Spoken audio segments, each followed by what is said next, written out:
Coffee and Conversation with Recovery Advocate Network, the nonprofit organization that strives to address the staggering disparity in resource availability for individuals suffering from mental health disorders, processing disorders, addictions, trauma healing, and sexual identity challenges. Together, we strive to end the stigma associated with these challenges so that true healing can begin.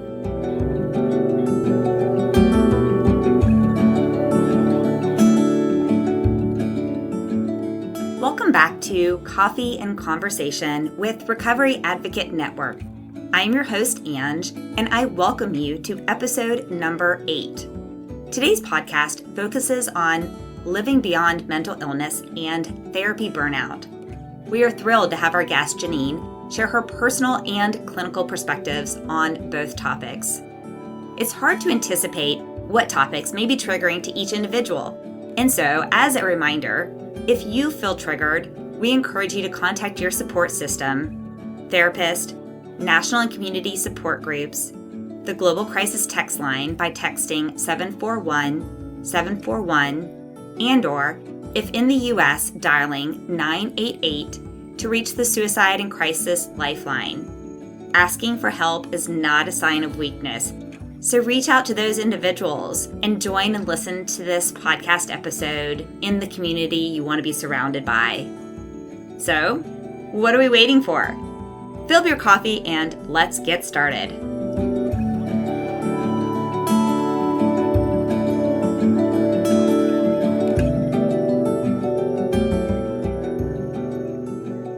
Well, today, listeners, I am incredibly excited to have someone who is very near and dear to me, especially during my early recovery days.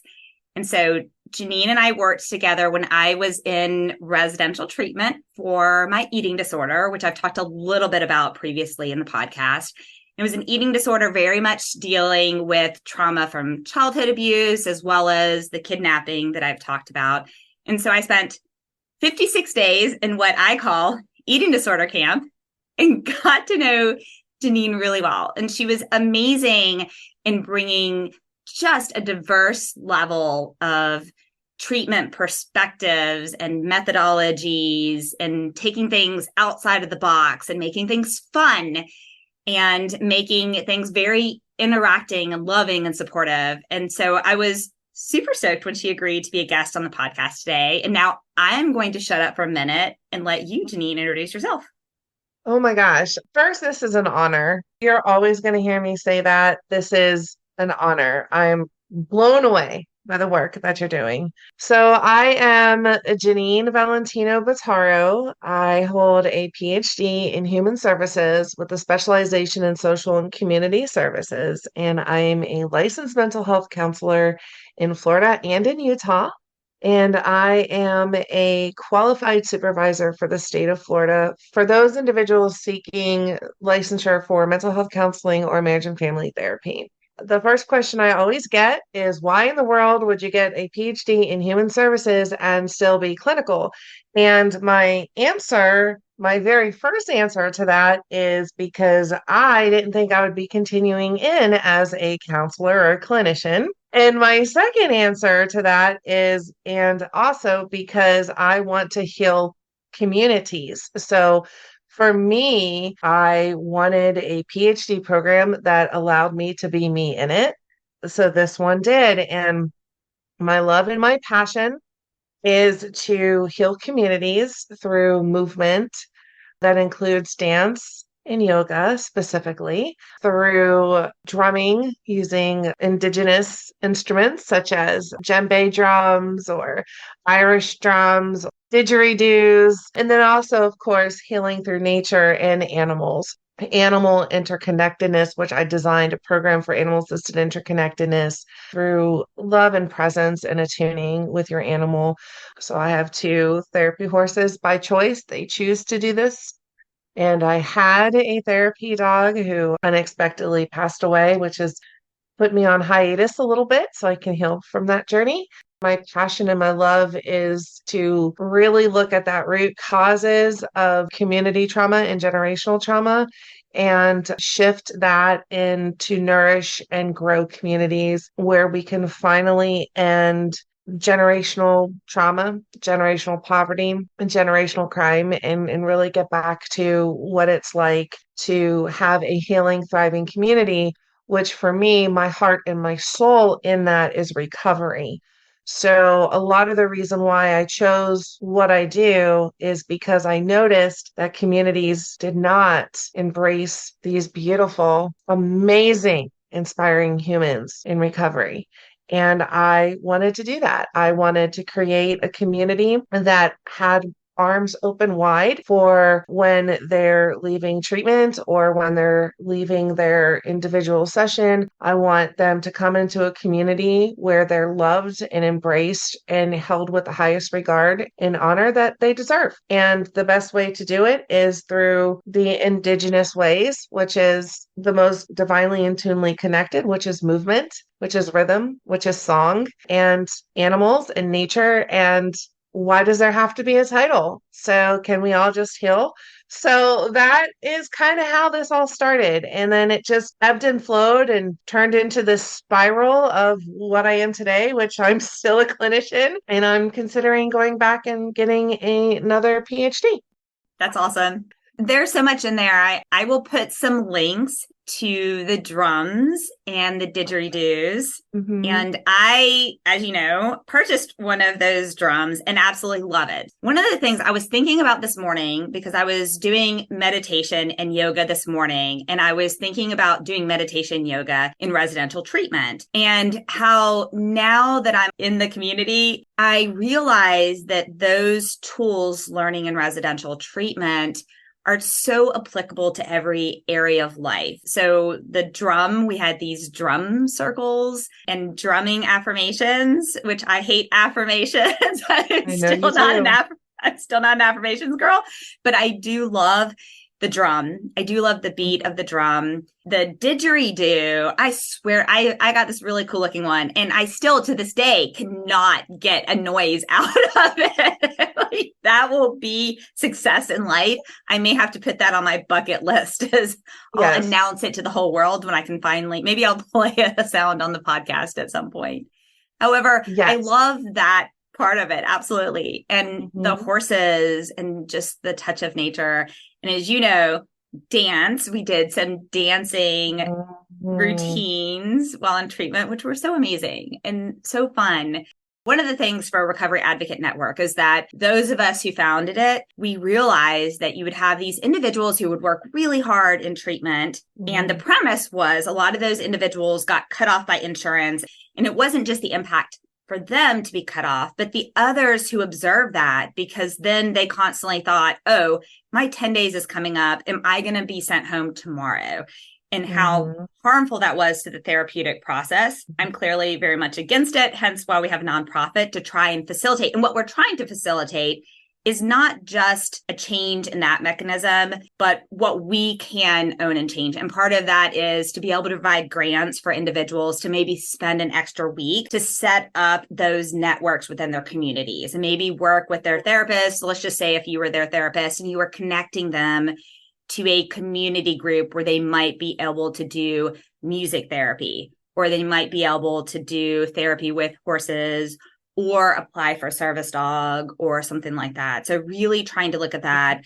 I love the idea of healing after you leave treatment, because that's not the end all be all. And we see a lot of times individuals really struggle with that transition. So maybe can you share a little bit about what you've seen in individuals that have struggled through, and maybe how you would give some insight into the family members or the community, how to welcome people back and understand how challenging that transition is. Oh my gosh, how much time do we have? That is why I created practice is called Vedanta. And Vedanta in Sanskrit means many paths. That's why I named it, is because there's many, many paths to healing. One of the things that I just started becoming really passionate and compassionate about, and just really now it's become almost like my battle cry. I want to do an entire paradigm shift on how we address mental health. I just can't let it go. So who knows what's going to happen with it? We can't support the true, honest healing when we're looking at it and through the scope of systems. And I call it systemic trauma because it's a continuous traumatization that occurs within the system and then what happens within the communities. And as much as we try to build families together and as much as we try to prep and prepare, we're doing it with just such a tiny sliver, a protected space. And all we can do is hope that they're going to take these lessons and apply it in the real world. However, when those distractions happen, it's like, what was it that I had to do? Where was it that I had to go? It's like those really comfortable jeans. I always talk about those jeans that they're full of holes and the only thing that's holding them together is a pen and a prayer. And then you don't want to give up those jeans, but then you discover yoga pants and you're like, oh, I got this.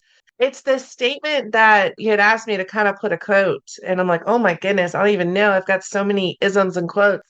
And the one thing that I started was the raw, the real, the you, the raw, real you. And that is so important. And that to me is the foundation to answering your question. Families, individuals, be raw, be real, and be you.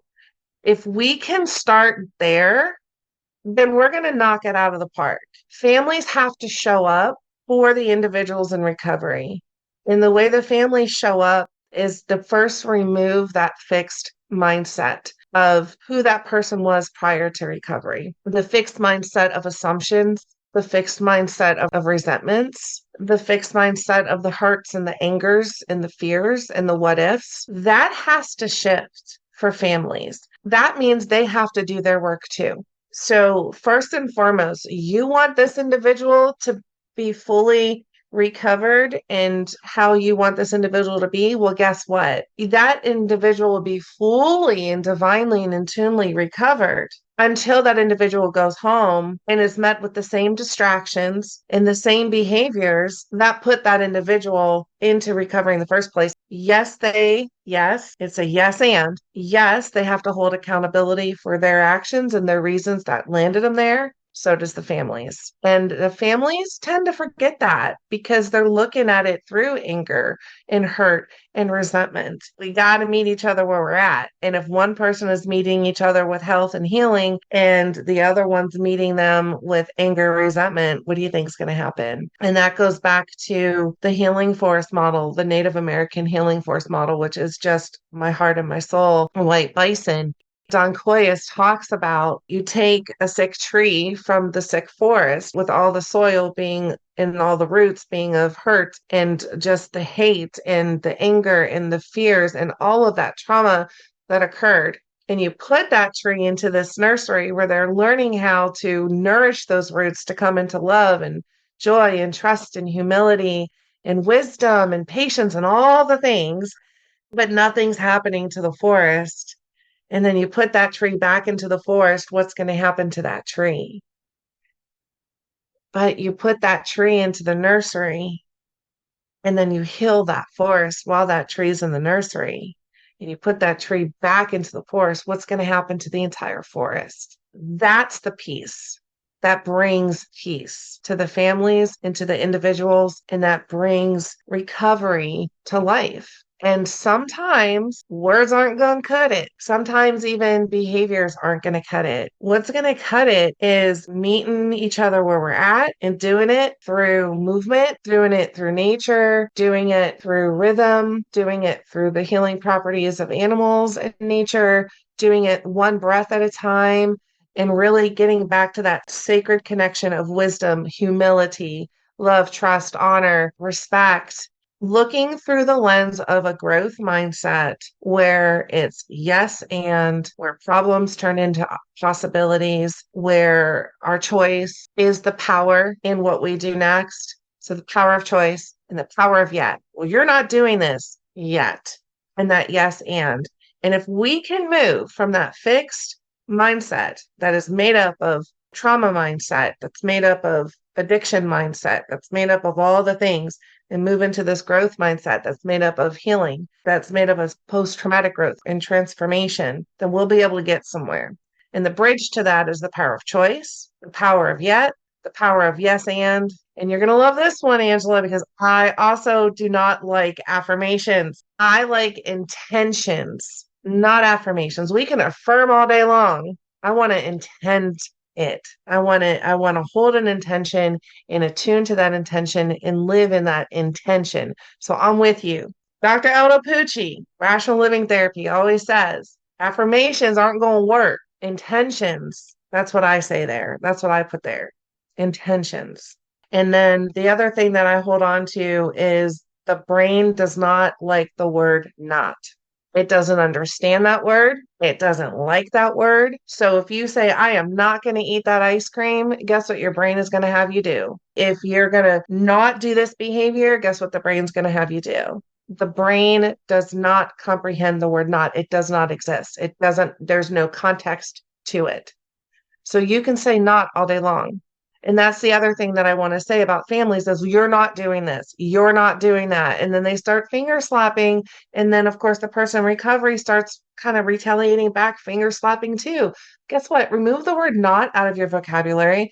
Live the day with intention, with each moment at a time, and attune to that intention. And the rest is just going to work itself out.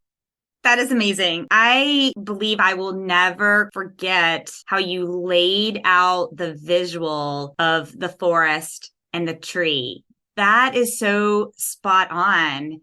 And I really hope the listeners maybe rewind and listen to that a few times, because I think that ties to the heart of why healing communities is just as important as healing the individual. And in fact, one could say healing communities may actually be more important than just the individual. I don't like the word just there, but more important than the individual. And I say that for a couple of reasons, is that the community has to heal in order for there to be progress in the community and in the individual who returns. And then I also want to tie into something you mentioned in your introduction, which was generational trauma. And before I went into treatment, I lived in Atlanta. I didn't grow up in the city of Atlanta. I went to school at Georgia Tech, and then I lived in downtown Atlanta. I have friends from every culture I can think of that I absolutely adore. I was in Atlanta during the period of the riots that happened. And it was really frustrating to me because I thought, of all diverse communities and melting pot, you've got to be kidding me. And I didn't understand the anger in the African community within Atlanta felt towards me, because I, at that point, had the mindset, I didn't do anything to you. And no one did anything to you. They did it to your previous generations. And it wasn't until I was working with you and you started talking about generational trauma and started talking about, the egg within the grandmother's egg and all the studies about in concentration camps and several generations. And now I know there's also been research studies that have been done on children who were born from mothers that experienced 9/11 and some outcomes of that. Not only are we talking about the challenges of the individual, but I think there's a skewed stigma that may even look at someone from the outside. And especially you can look at people from the outside and say, wow, this person's super successful. This person's really smart. I had a lot of people say that about me. Now, they had no idea the childhood I went through and all the adversity I went through to get to where I was. They just saw on the outside, here, this individual is incredibly successful. Why would she struggle with an eating disorder or self-harm or suicidal ideations? That doesn't make any sense. That's what they saw from the outside. And of course, they're not on the inside.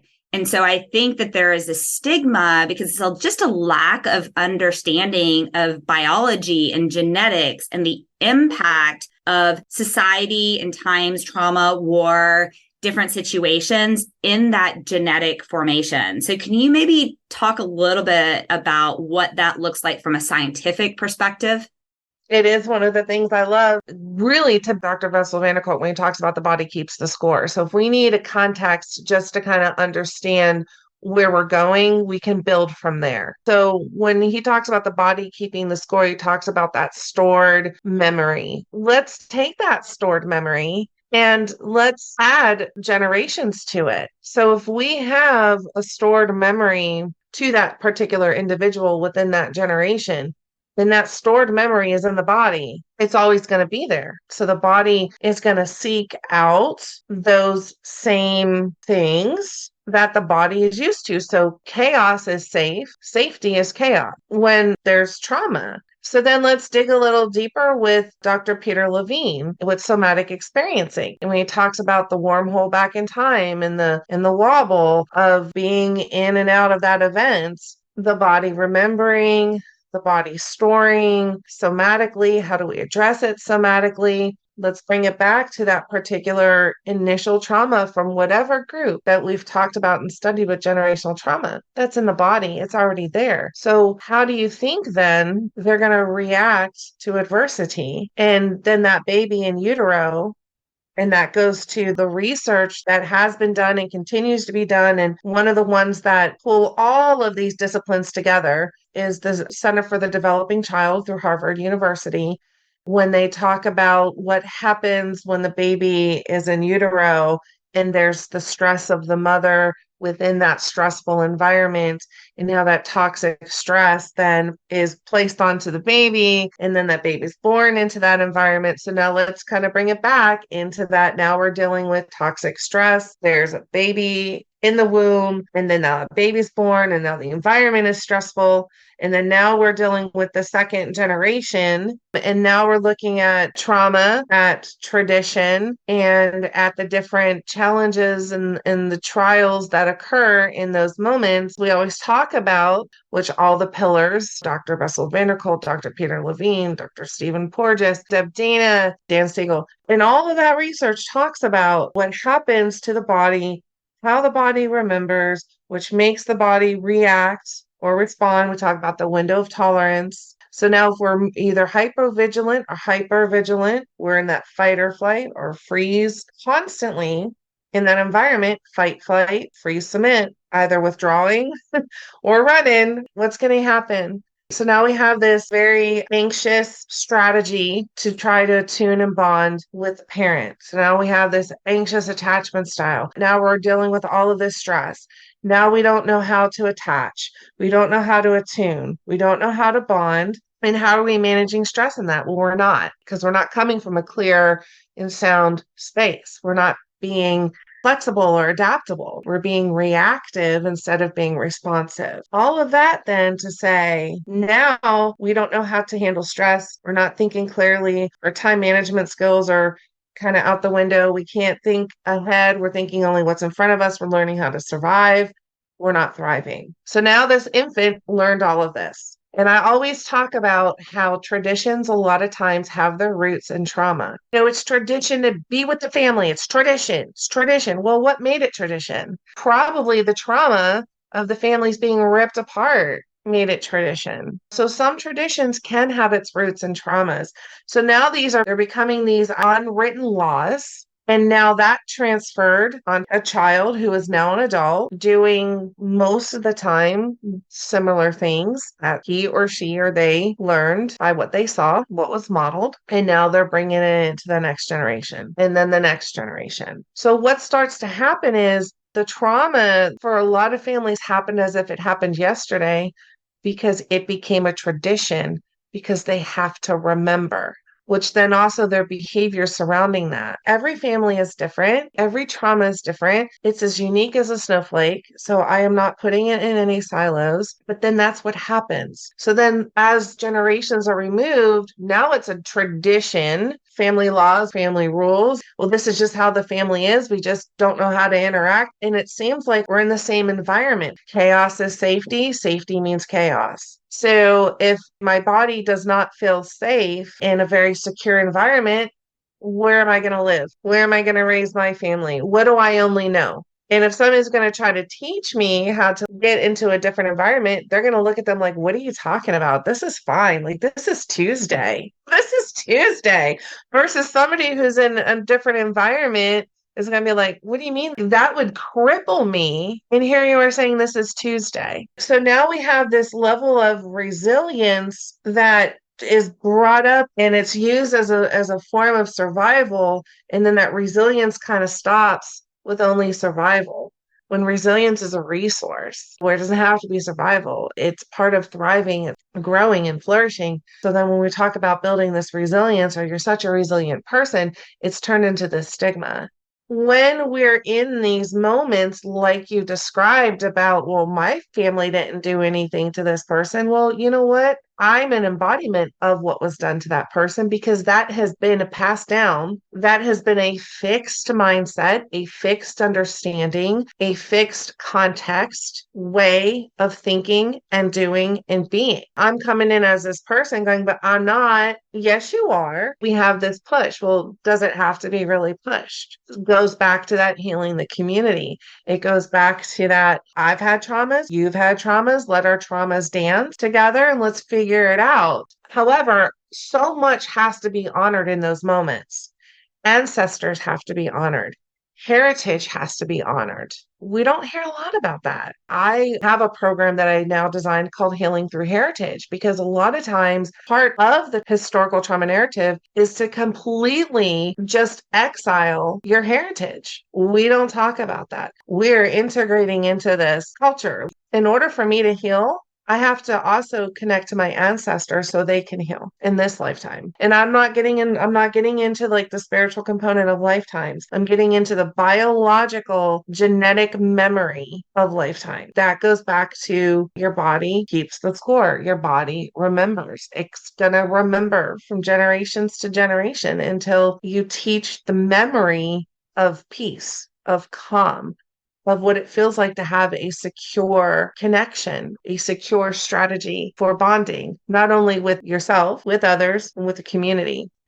So I'm going to include in the show notes several of the links. And I was looking up one of the books that you mentioned. First off, Body Keeps a Score. You know, I read this while I was with you in treatment. And for several years prior to being in residential treatment, I had some therapists say, you should read this book based on the level of trauma you endured as a child, as a teenager. And I was adamantly against it. And quite frankly, I think it worked out well because when I read it, thank goodness I was in a residential treatment center because I highlighted almost the entire book and said, I can completely relate to this. One of the things for me in reading that book that was so healing is I had decades of feeling guilt and shame over different ways I had behaved in situations as if something was wrong with me and I was bad and I was inferior or I was not good enough, and not in a way that I think a lot of people, one of the areas I struggled with being in treatment is that I do not have a low self-esteem. I'm not going to apologize for that. And apparently that's abnormal for the other challenges that I have because it became frustrating when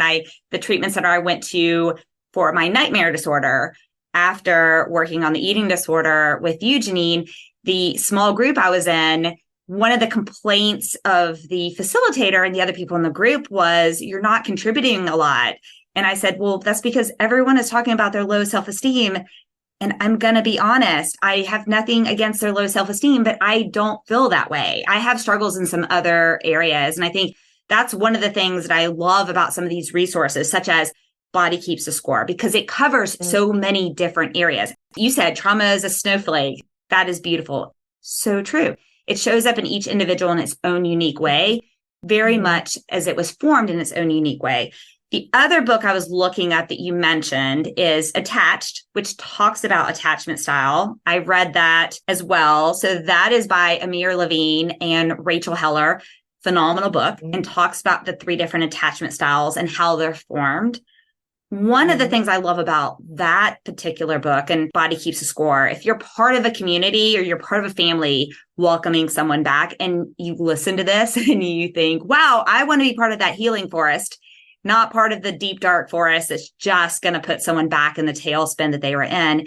If you want to be part of that healing forest, then reading those books and understanding the science and the facts behind how these things happen can Mhm. help remove the blame game that I think a lot of times happens. A lot of families want to have a black sheep or want to have someone and just say it's all this individual's fault when it's not. It is an accumulation of so many of the other components that you mentioned. So both of those books are phenomenal. Another thing I was going to mention is when you're looking at these types of trauma and how they are seeds in an individual and then grow into something that may not look like the original seed. One example being, I was there for eating disorder treatment. Well, I didn't realize until I was probably there that the reason I dealt with the trauma of my kidnapping with eating disorder was I remember as a young child, my mother feeding my brothers. My mother was very abusive to me from the day I was born and feeding my brothers and making me watch. Well, I learned at a young age, if I'm not hungry, she's not hurting me. And I think of those types of in a community or in a heritage are those lessons learned for survival. So for me at that very young age of 3 or 4 or 5, that was survival to me. I'm not being hurt if I can. So then later in life, I used that survival skill that was really beneficial. I used it to survive other trauma and other areas that I was struggling with. And unfortunately, it's not a healthy approach to trauma. But how was I supposed to know that? I mean, I am a human being. I'm going to use what worked in the past. That's typically what you do. If you learn how to walk one foot in front of the other, you're going to continue to do that when you want to walk. And you're not going to think you can run or you can hop or you can skip. You can jump over a hole. You may not learn that if you're just going one step after another. And so I appreciate those pieces of it. And a couple of the words I like to take out of the English language is the word but. I don't remember if I was on this big but thing when we were there. I think I was, because I think I'd already started to realize the power of using the word and not the word but, because but immediately draws a line. Like this individual experienced this trauma, but they had this, that, and the other that was great. Instead, I love to hear the mentality of this individual experienced this trauma and they had this. And so both of those play into who they are as an individual. It's not an either or, it's an and it's not a but. And so, in leading towards that, one of the things I think of for myself is one of the healthiest things that I personally think, and maybe my current therapist would disagree. I may have an epiphany years from now, disagree, is I had to get to a certain stage in life where I did have to separate myself from almost everyone in my family and stop worrying about trying to please them and trying to be good enough or try to fit into a world that I just didn't want to be a part of. I gave myself the freedom to choose the community I wanted to go into next and go into something that I was going to flourish in, something that I could give back to, that wasn't going to be that same community. And it might go a little bit against what your heritage approach is, but I would love to hear what your thoughts are on choosing the community you want to thrive or building the community that you want to be a part of. I'm so glad you asked that question. When I talk about healing through heritage, it's a yes and. It's yes connecting to your heritage. I'm not talking about your family members. I'm talking about your heritage. Those are two different things. My heritage is not my family. And I know that sounds really weird. I know it does. And the only way I can explain it is like this. Okay, hands down, you ask my family, what are you? We're Italian, we're Italian, we're Italian. We got some Slovak, we're Italian, we're Italian. Okay, great. What part of Italy?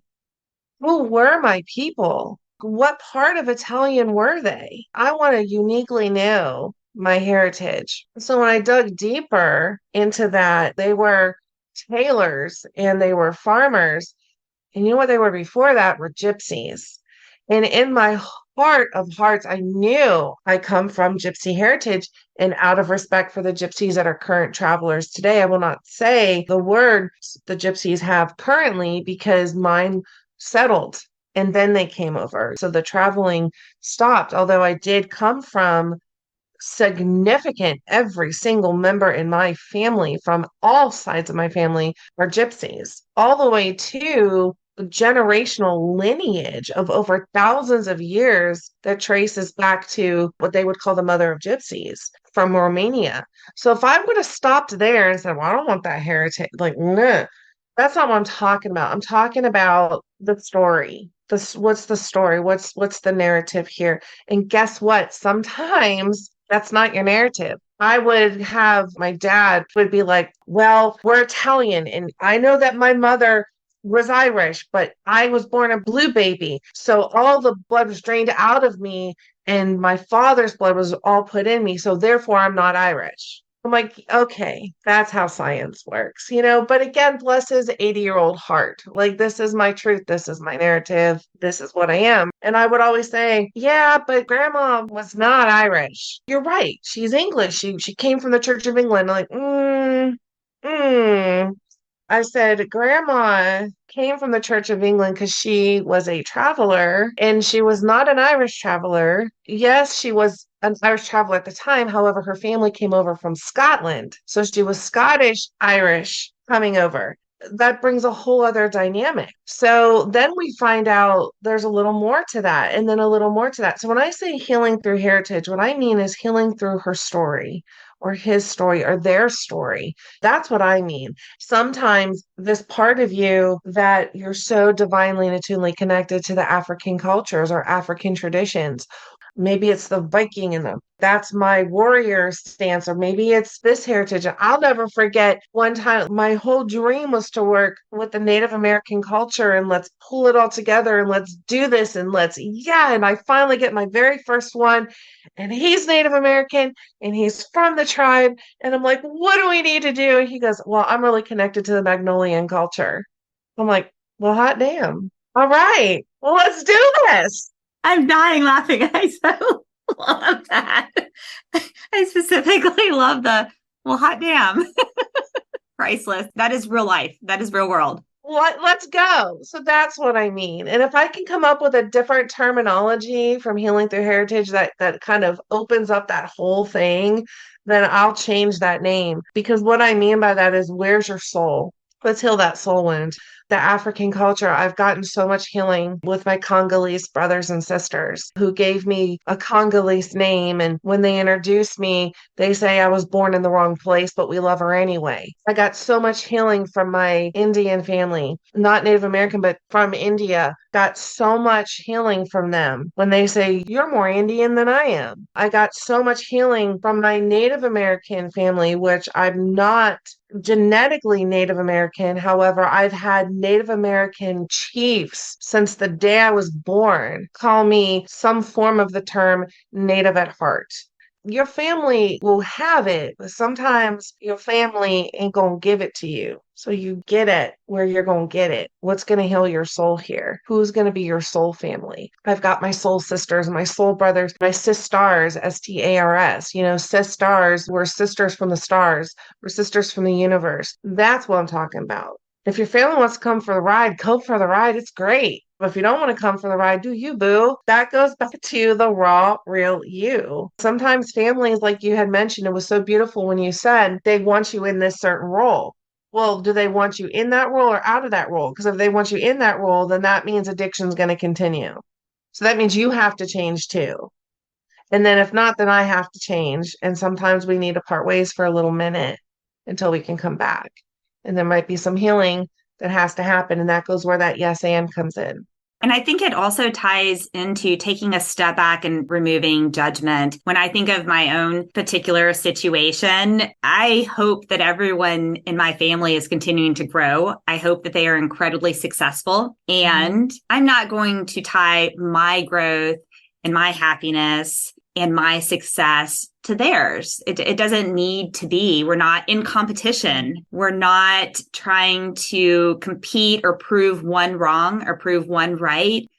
I believe we have one life to live. I'm very vocal about mental health. I'm a COO of a biotech company now, was a COO of a previous company that I helped build from the ground up, and I'm very proud of it. And I believe in the role that I have as a leadership role, that I have put upon myself this responsibility to talk about mental health, to talk about the importance of it. I say to my team members, I have a therapy appointment at this time. I can't meet with you.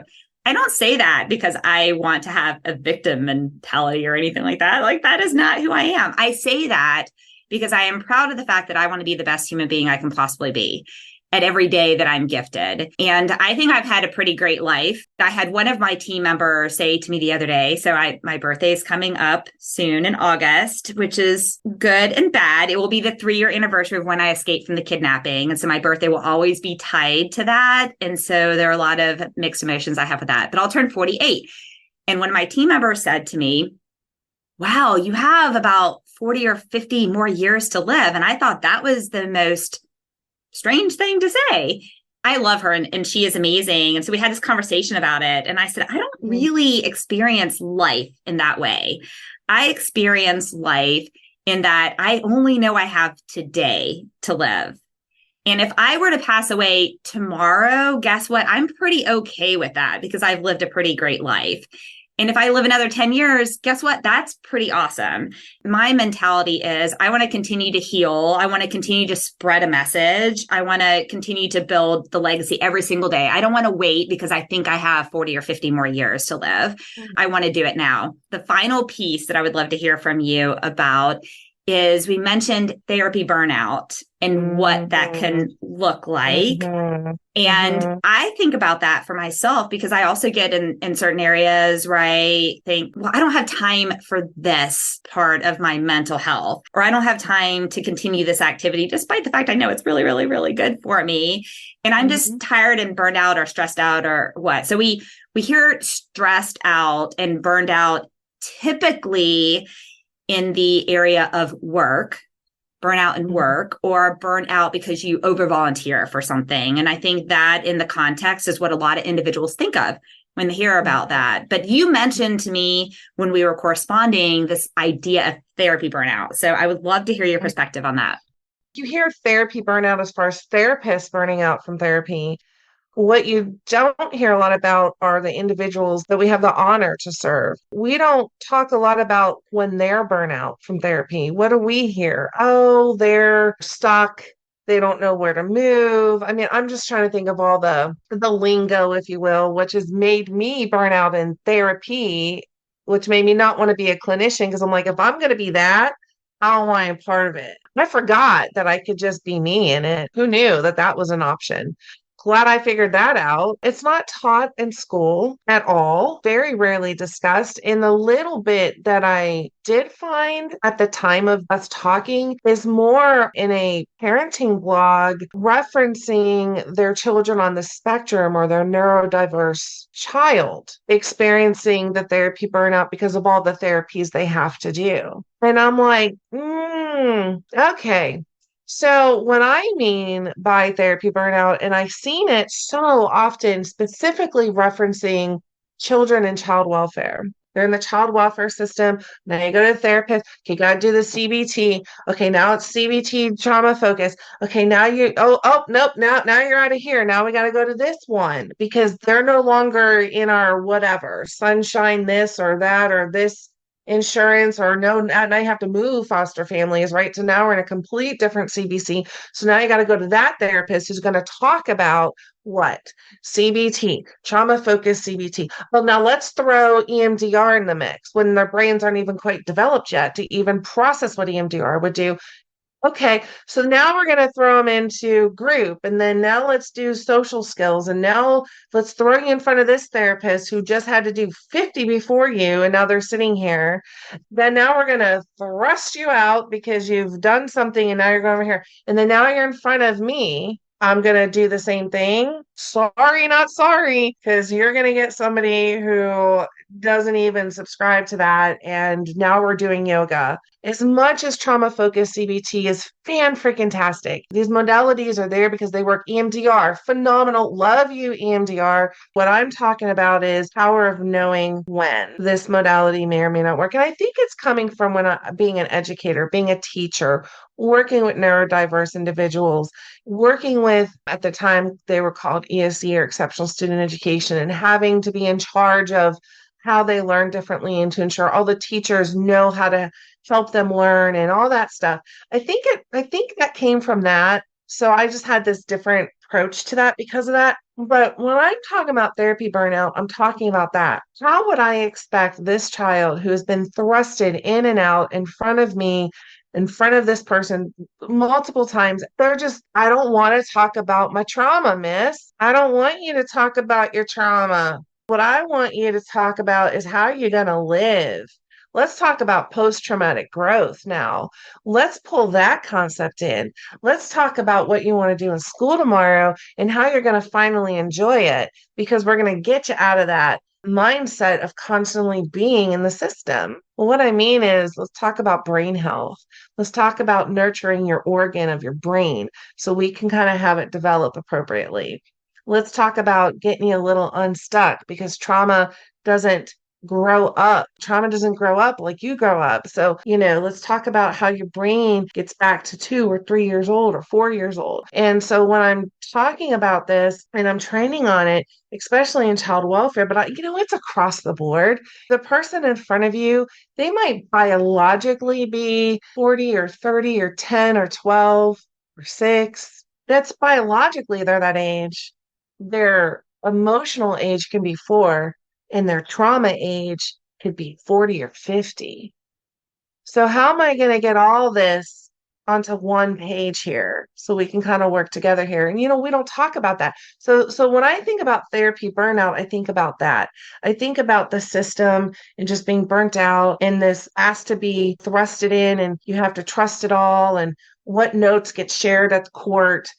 And when I talk like this, I don't mean it in a disrespected way. I'm just saying, could you just imagine for 5 seconds being that child having to be in front of 5 or 6 therapists who are just so exhausted by the time you're being seen because of all the other things that they've seen, and then telling me a modality that I can probably rattle back to you, and then to see that same therapist do something opposite of what they're asking you to do. Like don't smoke, but I'm going to go sneak in the back of the house and I'm going to smoke. Come on. That's another thing that I always talked about was I can't ask you to do something that I'm not willing to do for myself. When I talk about therapy burnout, that's what I'm talking about. You get tired doing weekly sessions, doing groups, I'm not talking about that it's not needed. Of course it's needed. What I'm talking about is recognize that you can burn your brain out, your heart out, your soul out from it. You can do it so much that you just need a breather. What do we do in those spaces when you just need a space? And then how does that even give you room to grow, to try, to integrate, to learn? I always say, like, what happens after aftercare? I happen after aftercare. Like, what happens in those therapeutic moments when it's like, I want to be here, but I don't want to be here. So then let's fuel your soul in those moments because you know what? Therapy happens outside the therapy room too. It just does. It happens in those text messages. It happens with those phone calls. It happens with those I'm strugglings. It happens with those I know I'm not supposed to call you at midnight. I just needed to hear your voice. And it happens at those, well, I'm here to give you that voice. Therapy happens outside of therapy. It happens outside of those modalities. As much as I love every single one of those modalities and can rattle them off by heart, it happens outside of all of that. It happens in life. So hopefully that's what I mean by therapy burnout. Maybe, just maybe, we just focus on brain health for a little minute. We focus on routine for a little minute. We focus on breath for a minute. How about let's just giggle and laugh? How about let's create jokes? How about let's play? Because we can embed more through play than we can through rote memory. It happens through cooking. It happens just in so many different ways. So that's what I mean by therapy burnout. It totally does. And so for those who do not know, EMDR is eye movement desensitization and Yes. reprocessing. Thank you. And CBT is cognitive behavioral therapy. Some other modalities, including DBT. I'm a big fan of DBT. I quite frankly believe every single human being, I think DBT should be taught in middle school, and how much of our lives and communities and families can be changed in relationships, and how many attachment styles can be improved just by learning some DBT skills, which is dialectical behavioral therapy. Music and hiking and nature, a laugh. I love that you said that. Some of the listeners know I have a habit tracker and I try and and one of the items, my daily tracker is laugh today. And some of my friends know this. And I've had individuals hear me laugh and they said, okay, are you adding that to your tracker for today? I absolutely am. Another is gratitude list. So the previous Love me some episode, gratitude list. yeah, episode 5 was on self-care, and Linda, a friend of mine, and you and I have shared gratitude lists with each other. And I think one of the powers I see in gratitude lists is identifying things that another individual is grateful for that I didn't even think about being grateful for. And so now I have even more things to be grateful for than I thought. And that's so powerful. Meditation, yoga. Maybe the next time that we talk and we go into one of these other topics, we can both bring our drums, or you can bring your didgeridoo and your drum, and I'll bring my drum. And I will do drumming affirmations. I do like drumming intentions, actually. I actually am going to use that because I can grab a hold of the intention part. A mentor of mine said to me this the other day, and he said something about you live a life of intention. He said, it's very interesting the things, Angela, that you decide to do because every single one of them has an intention. It's not accidental. And you know what? I love that because I live in this thought process of you only have today and I'm only guaranteed today. So I'm going to do what I can today. And what I'm going to share that I'm grateful of is today that I only had on this Saturday, I got to spend time with you and see you again after over 2 years. Now that I'm outside of that window, now we can have these meaningful conversations within the community. And so I want to give you the opportunity to say any parting words. Please repeat your motivational phrase as well as part of your parting words. I love that. Yeah. And so if there's anything you want to make sure the listeners in the community hear before they sign off of this episode, what would it be? Yeah. My gosh. Okay. So just thank you. Thank you would be my first. The second is the raw, real you. Be raw, be real, and be you, because that's all we can. We have us. The other thing around that is you live out what you breathe in. If we're breathing in intention and we're breathing in the moment, in the present, in the yes ands, in the yets, in the growth, in the possibilities, and when we breathe all that in, then that's what we're going to live out. So when we do have adversity get thrown at us, how do you think we're going to meet it? That's the seed that gets planted in Hill's communities right there. The individual is the community, and the community is the individual. When I teach my drum programs or I do my programming, the reason why the djembe is so special is because the word djembe, depending on what part of the languaging and the dialect you're listening to, so this very watered down version, it means community. And it's because the djembe brought the community together through the heartbeat that comes from the earth and their ancestors. So they would gather in a circle of learning called, in Congolese style type languaging, I can't be me without you, and you can't be you without me. So I can't be an individual without my community, and my community can't be a community without me as an individual. And what is my rhythm within that community? So am I going to be part of the rhythm, or am I going to try to mess up the rhythm, or am I just messing up the rhythm because I'm messing up the rhythm? What's your rhythm? Connect to that rhythm, which is that to me is like that to me goes back to that whole breathe in is what you live out. And you got to be raw. You got to be real, and you got to be you. Whenever I can figure out all this social media fun stuff, that's what I have. It's the raw, real you. So somewhere on Instagram, you can see it, and I'm told I need to put some kind of hashtag to it. I have that, the raw, real you, because that it's just a reminder. Be raw, be real, be you. Love it. Well, this has been amazing. Thank you so much for your time today. Thank you. It's an honor.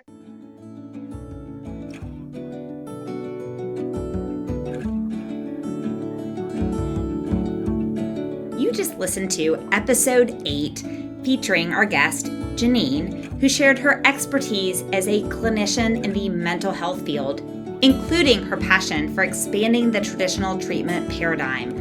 This episode mentioned generational trauma, therapy, burnout, and fatigue, and alternative treatment options such as dance, yoga, and my personal favorite, drumming. Jenenne shared many incredible resources, and I've included those in the show notes. If I missed one that was particularly interesting to you, please reach out by emailing podcast@recoveryadvocatenetwork.org. Since it is hard to know what topics may be triggering, we want to encourage all listeners to practice self-care in the means that best applies to their unique situation. Often, this includes contacting your support system, therapist, national and community support groups, the Global Crisis Text Line by texting 741-741, and/or, if in the United States, dialing 988 to reach the Suicide and Crisis Lifeline. As a reminder, the experiences and advice expressed in this episode are the host and guest's personal stories and do not represent the opinions of any treatment center or organization mentioned. Ran is passionate about opening the doors for all voices and experiences, not just those expressed in any podcast. If you want to share your experiences or expertise, we encourage you to be a future guest by emailing us at podcast@recoveryadvocatenetwork.org or submit a blog post by emailing blog@recoveryadvocatenetwork.org. In case you're wondering, every individual working with RAND does so on a 100% volunteer basis. All funds raised go to support the mission. So don't forget to love, not like, our podcast and subscribe. We have some amazing guests booked for future episodes. Trust me, you won't want to miss them. We hope you will also connect with us at www.recoveryadvocatenetwork.org, where you can donate to the mission, read blog posts, and stay in the loop about upcoming events, including fundraising auctions. Follow us on Facebook and Instagram at recoveryadvocatenetwork.org and on Twitter at @RanToWellness. If you wish to provide feedback, please feel free to leave comments on the episode or email us. Now, back to your coffee.